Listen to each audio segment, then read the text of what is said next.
North Carolina since Jimmy Carter. Guess how many Latino voters there are in North Carolina, and guess how many Asian voters there are in North Carolina in 2008? 70,000 Latino voters and 25,000 Asian voters. Do the math. 95,000 people far exceeds the margin of victory that was 15,000 voters. People don't talk about that. And I ended up interviewing this young man who I met, who goes to University North Carolina in Chapel Hill, Diego Camposeco, who's 20 years old, whose parents crossed the border from Mexico many years ago, and Diego was born in this country, right? And so are his two younger siblings, 17 and 14. Diego just turned 20. He's voting president. He's voting in his first election. Diego, by the way, is what we usually call a first-generation American, who some people call an anchor baby. So guess what?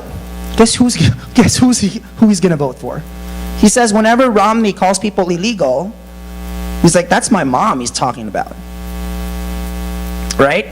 And so I asked Diego, hey, how many other friends do you have who are kind of like you, like who are voting for the first time, who have parents who happen to be undocumented? And last week, as I'm writing a story about this, he gave me a list of 12. That's really interesting, right? And that just underscores to me the reality of how integrated this issue is in our communities. So when you're talking about somebody illegal, you're actually talking about someone's mom. You're talking about someone's aunt. You're talking about someone's son. And yet we don't think about it that way. And I think this election is the tipping point. And this is where it gets really scary. This is the last point I want to make, and hopefully you guys can ask some questions, because unfortunately I need to catch a flight.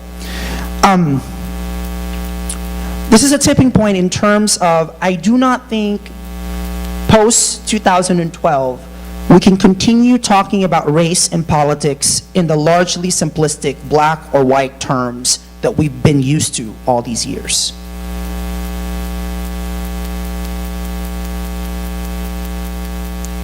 A lot of that has to do with the changing demographics, that the country is only going to get less and less white. The fact that we are right now redefining what it means to be a majority and what it means to be a minority. I actually really don't like being referred to as a minority. Even though I happen to be gay and happen to be Asian, I happen to be undocumented and all that stuff. I like to think that I'm actually the majority of one. I'm me. And I come to you in full.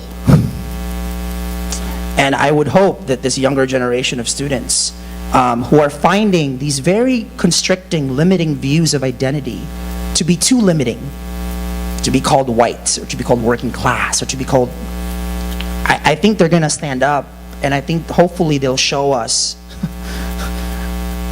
a way out of this, and a way to move forward.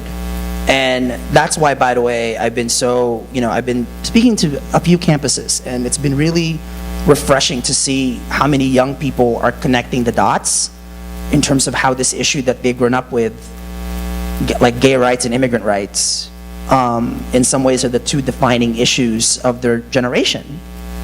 Because in some ways, gay rights and immigrant rights represent the fact that America is changing and evolving, and the fact that we have to get used to it. And the fact that diversity is not a question to be answered, it's actually a given. It's a reality. In 21st century American politics, diversity is destiny. That's just the way it goes. So please, ask me some questions before I start boring you. Yes, sir, you wanna use there's a mic up there.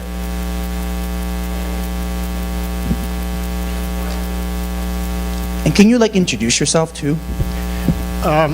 It seems to me there are two questions on the immigration issue. Yes, sir. One is those people who are already here, who may be undocumented. Who are like me, yeah. The other is the question of moving to the future. Yes. Should there be legislation? How can there be legislation considering our borders? Yes. If there is legislation, then there are going to be rules, and the rules will have to be prosecuted. And I want to know how to get onto this conundrum, as I see it, without having open borders. Great. I was just on I'm going to Alabama on Sunday I'm doing a big town hall meeting on Tuesday with mostly Republican, conservative people who support this law in Alabama that's like really the strictest law in Alabama.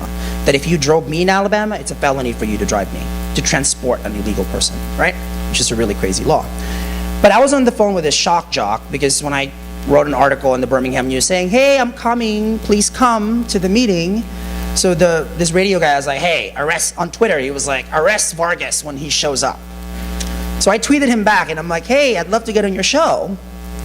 So we did this morning, and it was really interesting because, you know, he's been talking about illegal this, illegal that, and we got on the radio show. He's like, so, Mr. Vargas, you're an undocumented person. I'm like, yes, I am. And I think maybe I disarmed him a little bit, and I said, look, I understand why Arizona and Alabama and South Carolina and Georgia are passing these laws. Because everybody's frustrated, right? The federal government is not enforcing our laws. End of discussion. The reason why I did what I did, to come forward and say, you know how inane this is? This is how crazy this is, right? And Matt, the radio host, was like, oh, yeah, so are you saying then that you agree with our law? I'm like, no, I don't agree with your law.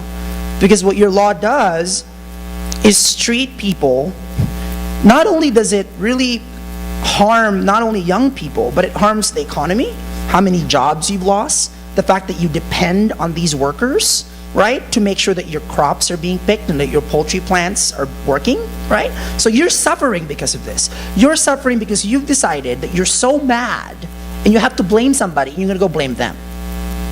That's what happened here. And he's like, oh, well, I mean, so it was this really interesting exchange. And I said to him, I am not here to say, by the way, that I want someone to like wave a magic wand in front of me and say, all right, that's it, now you're legal.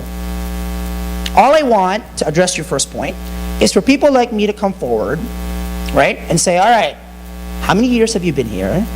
Have you paid taxes? I have a lot of taxes. Do you want us to pay a fine? Do you want us to exhibit the fact that we want to learn to speak English? I speak it pretty well.